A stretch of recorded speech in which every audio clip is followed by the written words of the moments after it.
Well, welcome everyone. It's 3:30, so we will get started. I'm Laura Lacasa Yost, and I'm an instructional designer at Kirkwood Community College in Eastern Iowa. My email address is here, laura.yost@kirkwood.edu, if you want to reach out to me with any questions that you have or anything regarding follow-up. In addition, I do have a site on Substack where I do post a lot of what I develop in my position regarding AI, so please feel free to check that out. Today, we will be talking about AI brick and mortar, which AI platform or tool is best for your task. Your audio and video are turned off, but please feel free to use the chat. And I have started the recording, so we're good to go. We do want to let everyone know that this is being sponsored by futureofai.org. Throughout July on the 12th, 19th, and 26th, they will be offering an AI boot camp. So if you're interested in that, please follow up with our sponsor, futureofai.org. Okay.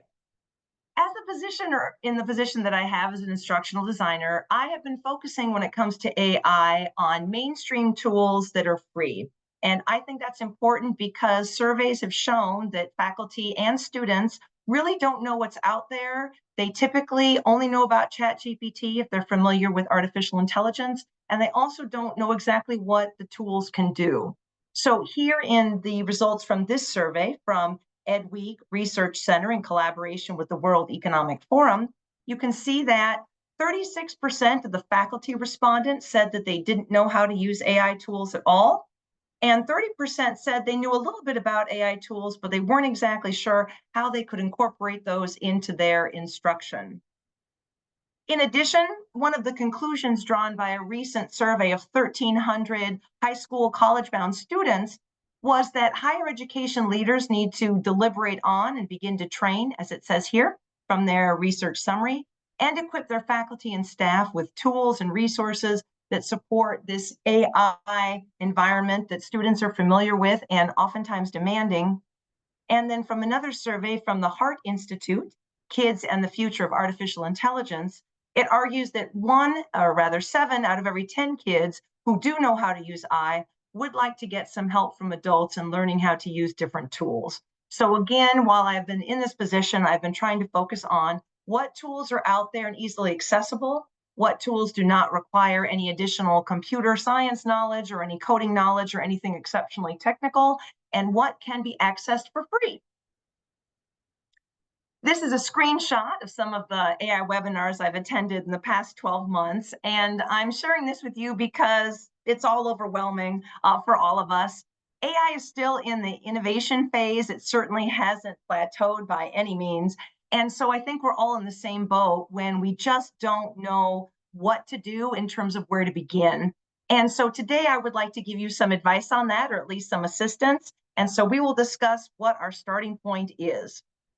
First, what I would like to do is very briefly summarize for you where AI stands today, and then really dive into the AI tools and functionality available for instructors, and the same for students. So, where is AI today in brief summary? Well, I certainly believe that when we talk about AI, it's still in the generative phase, regardless of what you might read or hear. About 3 weeks ago, I saw a headline that claimed that we were going to be having artificial general intelligence by 2027. I don't know if that's necessarily true, but in conjunction with that, I would also like to share that what we are talking about now is a sector of the economy and an area of technology that is amazingly competitive. Developers and companies are racing one another to grab headlines, to make history. And so really we're bystanders in all of this, and we need to take a lot of what we hear and what we read with a grain of salt. And so I would say we need to continue to be claim conscious at this time. Last year, I read that artificial intelligence had discovered 6 new elements, and then about 4 months later, that was proven not to be true. Just a couple of days ago, I heard that it might be a little misleading to have the claim that ChatGPT had passed the bar exam. In addition, AI Fresh Market very recently, or Amazon Fresh, pardon me, had a scandal in which they were claiming that customers could enter into the stores, simply purchase what they want, and then leave, and AI would take care of the rest in terms of knowing what they purchased, knowing how much it cost, and then billing them. And then it was found out that Amazon was actually employing over 1,000 people in India who were just constantly watching, over 100 per store on average, cameras and video feeds, and manually entering the information in that supposedly AI was collecting. We will also see that there is a component to AI that is referred to as the needle in a haystack, which is one of the litmus tests people throw out there in terms of whether or not AI has reached this state of artificial general intelligence. And that's this idea that if you throw a ton of information out to a model, that you can ask it something exceptionally minute and finite, and it will be able to extract that from that massive corpus. When Claude Sonnet 3 was released, there was a lot of attention paid to the fact they were making claims that maybe that model had broken through and was able to find the needle in a haystack. And if I recall the example correctly, it was regarding pizza. So they were asking the model, what is my favorite type of pizza? Well, if you really think about it, you probably stated at one point, my favorite type of pizza is, which means technically it might not be that hard for the model to discover that information in the first place. So based upon the study that was referencing this, probably that wasn't exactly a very good litmus test or benchmark at this point, because there were really easy ways for the model to get that information without this proving to us that we have artificial general intelligence. So it's exciting, it's a little bit scary, it's overwhelming, but we need to be patient with all of this because it takes time for us to realize whether or not these claims are true. Having said that, in terms of what can we talk about today with some relevancy to what we are doing in the higher education space? About 7 months ago, we couldn't say this, but a lot of the major models now are what we will refer to as multimodal, meaning they are trained not just on text, but on text, audio, and visuals. That's exciting for us because what that means is these models can interact with those components and in a lot of cases reproduce those components. And we'll talk about that in just a bit. Further, probably in the next couple of years, according to experts, we will not be integrating with AI through our standard chatbot.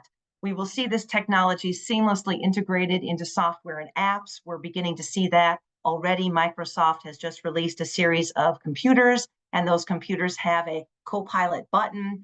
If you're familiar with Facebook and Instagram and Snapchat and some of those other things, we will see that AI is being integrated into that, as well as, for instance, Office 365.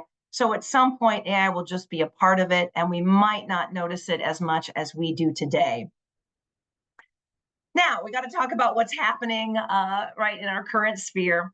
A couple of weeks ago, I heard a presenter say that students, unless they were purchasing access to the advanced upgrade skill sets of these models, would be held at a disadvantage. I really disagree with that. And that's what I'll be focusing on today. AI tools that anyone can access for free. Yes, there is a caveat that most likely you'll have to create an account and share some information in order to establish it. But I honestly believe that faculty, staff, and students can benefit from what is available for free online, and we'll dig deeper into that as this presentation goes along. And then lastly, we got to talk about the positives, which means we also have to talk about some of the negatives. When we talk about hallucinations, what we really mean are fancy words for lies. A hallucination is an instance in which a model does not tell the truth. What is important to note is that this isn't anything intentional. It is not the model intentionally trying to deceive the user. It is simply a matter of fact concerning how the model was trained. The model understands that its purpose is to answer your question, right, to resolve the issue raised in your prompt. The problem is, in some cases, it can't do that because it doesn't have the knowledge with which to answer. So it is really at this point of contention. It has to answer your question. It doesn't know how. So it produces something to make sure that it's performing its role, but that information is not accurate. And that's what we refer to as a hallucination. Places like GitHub have hallucination compilations in terms of lists of hallucinations based upon model. The Galileo Hallucination Index performed a very in-depth study of different models as well. Pretty uniformly regarding hallucinations, it can range, but both of those sources, meaning GitHub and also the Hallucination Index, argue that the ChatGPT family of models hallucinates the least. According to GitHub, Amazon Titan Express, which I really haven't heard much about, hallucinates almost 10% of the time. But this is something to take into account, that we can be working with models that aren't telling us the truth when we are engaging with them. We will also talk about bias for just a moment. Bias, again, is a reflection of the nature of the training data that a model was trained on.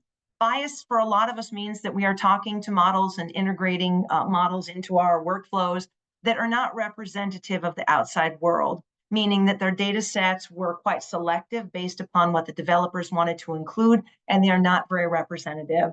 A lot of cases in reference to bias have to deal with image generation. If you ask, who is a doctor, or illustrate a doctor for me, it will be a Caucasian male. If you say illustrate a nurse, a Caucasian female. In the examples that I have done, when I wanted college classrooms to be generated, I received images that were Caucasian males. And so you can see that there is bias in this as well. It can be addressed by training, but it might take a little time for developers to genuinely be interested in that, again, if we refer to this very competitive space. The last thing I would like to mention, because we will be talking about uploads, is what is known as the in the middle problem. And this is a lot like if you're baking something and the outside is nice and crispy, but the inside isn't done.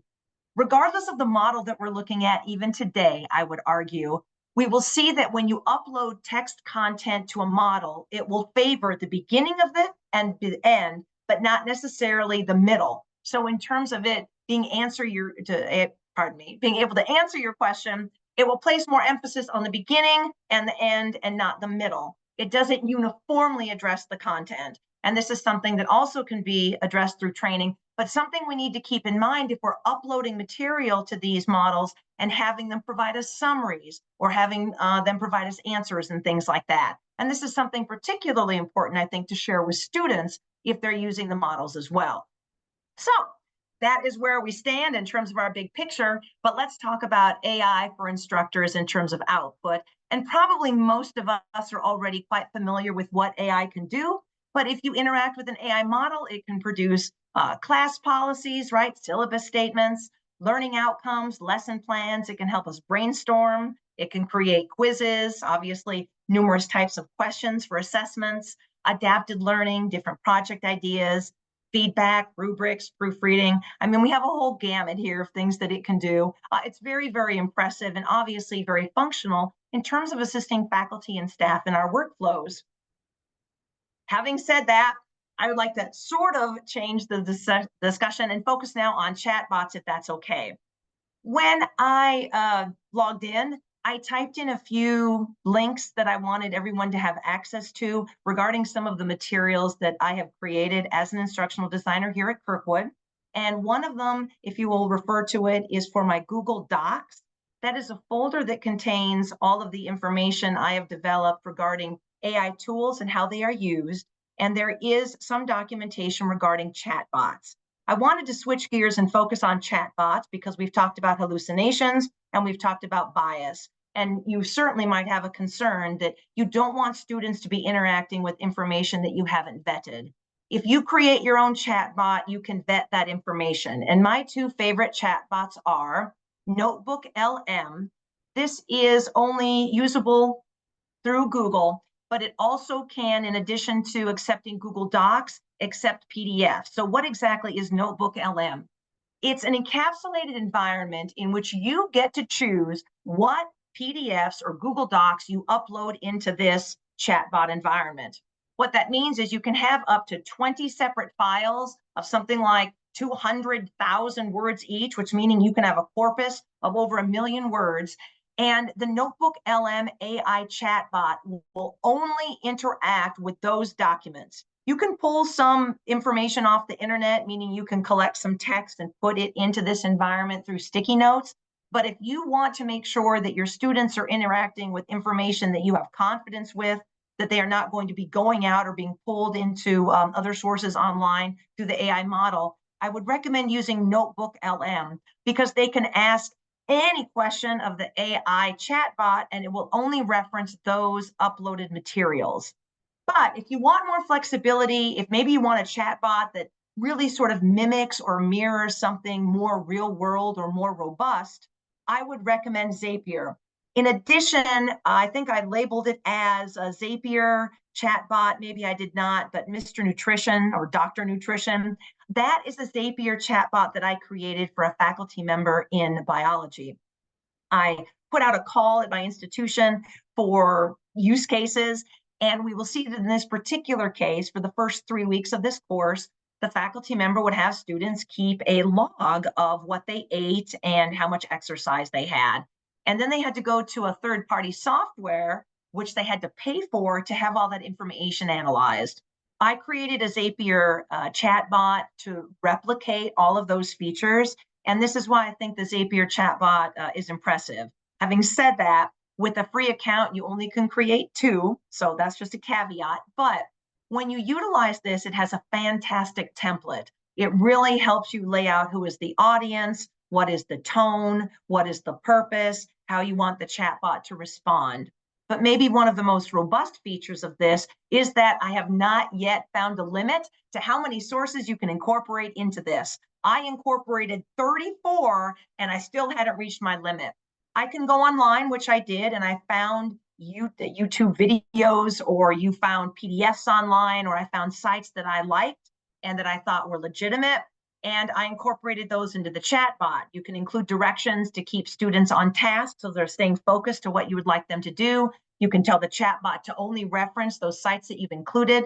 But when we talk about vetting sources and making sure the information is something you're comfortable having students interact with, you can use Zapier. The last thing I like, and it says AI interaction on the slide, is that the chatbot itself is controlled by AI, in the sense that in a lot of other models, you can control what is put there.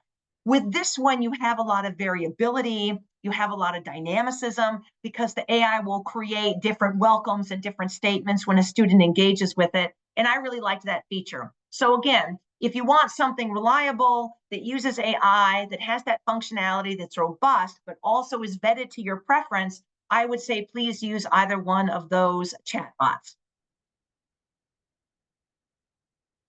In addition, there are other benefits that working with AI can bring you, and one of those would be accessibility. Just very quickly here, if you use Claude, there are chat controls that can control the font so that it is, from one of the choices, if you select it, dyslexic friendly. If you use the Chrome browser, you can select live captions. From what I've experimented with, these are pretty accurate, so that live captions for audio content can be generated for your students. Glasp AI is an extension that you can add to Chrome again, and this is fantastic because what it produces are full-length transcriptions. So if you have students watching a documentary on YouTube, it will create an entire transcript that is time-stamped, which can be exported. Students can translate these. Students can use them for their notes. You can highlight very important components in the documentary based upon when it falls in the timing of it. I think it's fantastic, and I really would recommend that. It's not necessarily very straightforward to use. I hope my supporting documentation helps you with that if you choose to pursue Glasp AI. Within the Edge browser, you can right mouse click for a read aloud feature to have the content on the browser read to the user. You can also use Control, Shift, and U to do the same. And if you click the F9 button, you can get Immersive Reader, which is fantastic because it can read the words on the page. You can control, the pacing of that. It will highlight the words as they are read. You can choose from a very extensive list of how the voice sounds. And so that's another thing that might be very supportive of learners in terms of promoting accessibility. In terms of promoting equity and inclusion, Latimer AI is an AI model. In the spreadsheet that I have for you, which also was included in one of those links, I don't have that much information yet about Latimer AI. It's a little bit difficult to find. So I did reach out to their developers on Monday, hoping to get some more information. But Latimer AI is wonderful because it is a racially inclusive large language model that has been trained, on primarily sources regarding African Americans and Hispanics. And so this is wonderful if you want to have students work with a very positive, robust model that also helps promote equity and address ideas of bias. In terms of the tools, right, the blood and guts of what we are here to talk about today, if you use Claude 3 Sonnet, I think this is wonderful because it accepts Word documents in terms of uploads and attachments, which means the AI model can interact with those. And that is a little rare to see. It also has the ability to read handwriting, graphs, and charts, but I will note that these samples have to be in image form. So if you have a graph or a chart that you want the model to interpret, to read, to summarize, to aid you with, it needs to be uploaded through a format that is an image form. In terms of reading handwriting, I had some handwritten recipes shared with me from our culinary arts department. I uploaded those into Claude, and Claude was able to interpret those and then write those out for me. So that's another new visual component or visual feature that Claude has. It's very advanced with what we refer to as computer vision. It's also very fluent, and what I mean by that, very fluid with writing. So if you want it to produce something text-based, this is a fantastic tool for that. I'm highlighting just a few tools here because of the nature of the time that we have together. But again, one of the links I provided for you initially in the chat is my spreadsheet. It looks a little bit like this. It tries to be as comprehensive as possible, but it addresses numerous functionalities that you might be interested in. Is the AI model attached to the internet or connected to the internet? Can it perform translations? Can it handle text and in what forms? Can I upload files? What type of files? Can I generate images? What are the tools being used for that? Can I use or share chat history? Can it work with YouTube videos?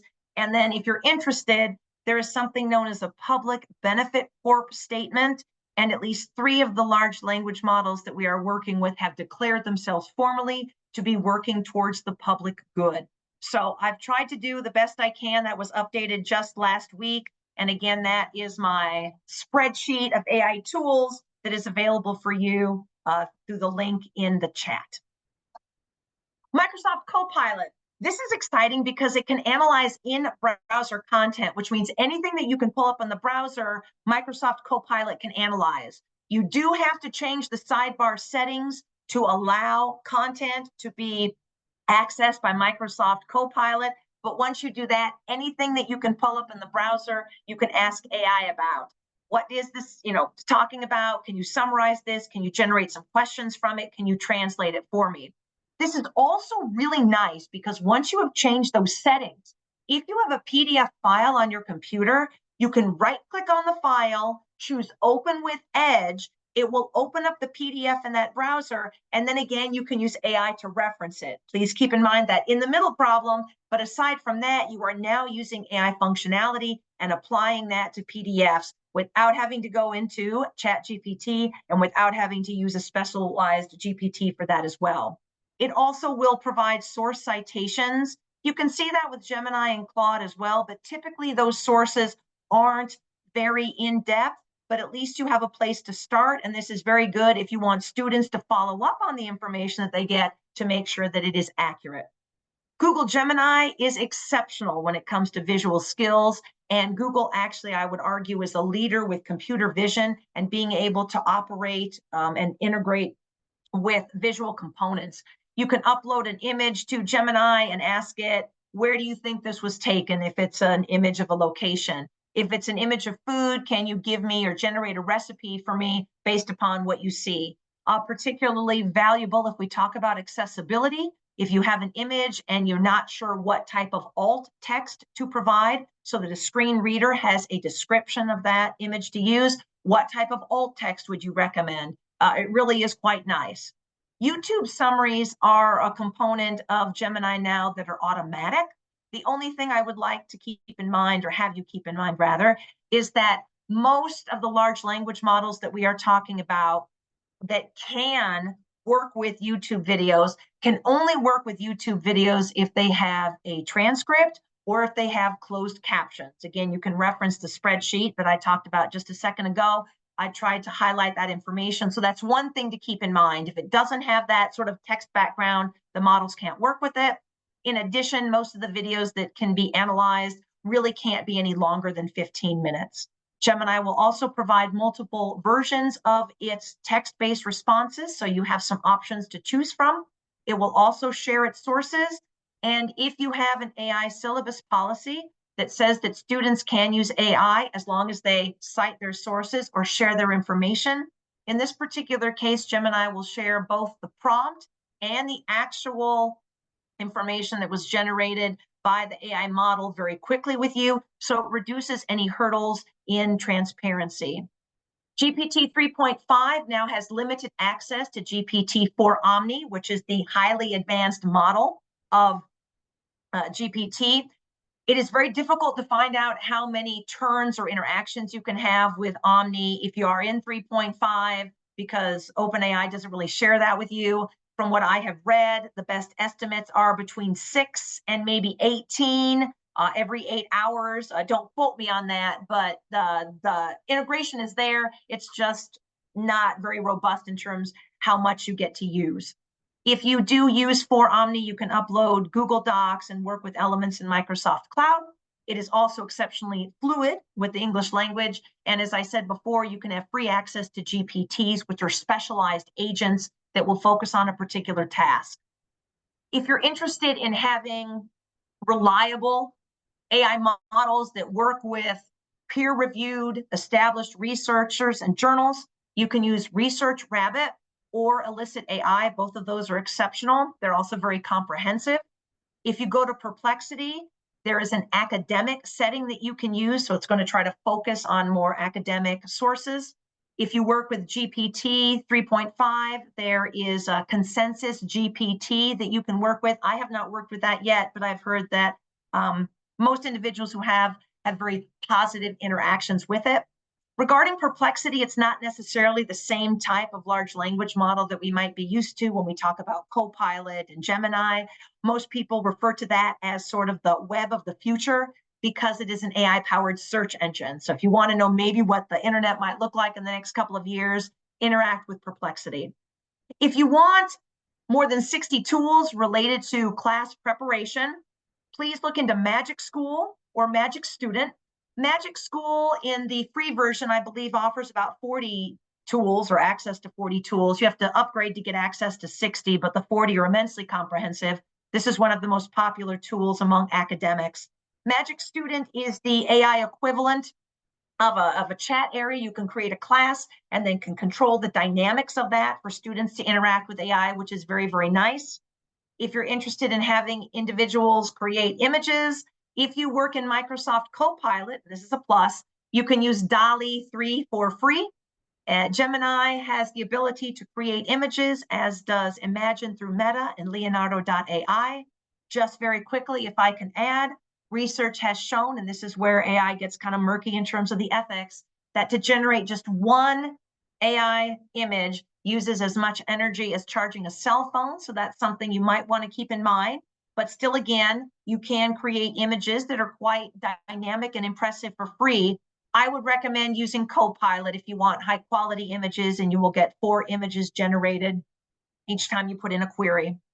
If you want to create videos, this one does cost, but I just wanted to mention Pictory AI because their work is amazing, but it's about $40 a month. It shows you the ability of artificial intelligence to create some very impressive pieces. It includes audio, it includes captions, it includes images, stock photos, but it's very impressive if you'd like to look into that. And that's probably one of the more robust video creators.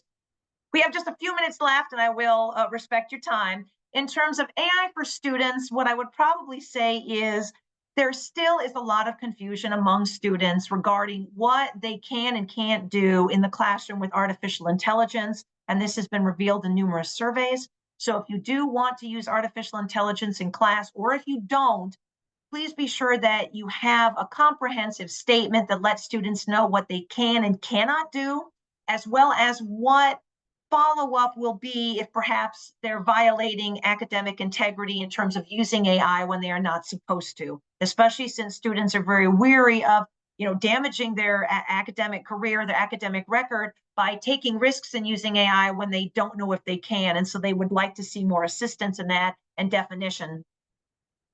In addition, You might hear from a lot of people, AI is just simply a tool to cheat. I'm going to be honest, sometimes it depends upon what survey you're reading. I have seen surveys that say 75% of students are cheating. I have seen surveys that say that they're not. I have seen recently estimates that only 11% or even less of Americans aged 11 to 22 are even using AI. So these are just things to keep in mind. When talking to students, I would emphasize to them that you view AI, at least I think in most cases, this has been shown, as a support to the learning process and not a replacement of it. And a survey that was just conducted in May of 2024, a lot of students are concerned that maybe using too much AI will cause them skill loss. They do believe, at least at the rate of 40%, that AI generates additional misinformation. And about 40% as well are concerned that they won't get into the schools that they're interested in getting into because others are using AI to kind of cheat the system and game. In terms of what students can do to wrap up, I think I have 2 minutes left. Obviously, they can do all of these things. But if you were talking to a student, I think if they were concerned about, I want to use AI, but I don't necessarily know what for, I think using AI is fantastic in terms of formative assessments. They can use this to go over information. As Khan Academy argues, it's a wonderful sort of personal tutor that they have, that they can interact with at any time and ask them any question. And I really believe that formative assessments are one of the overall strengths that AI offers.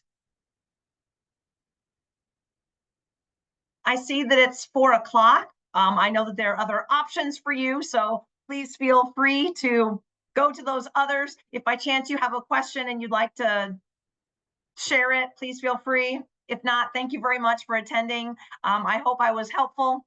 If not, follow up with an email question if I wasn't clear.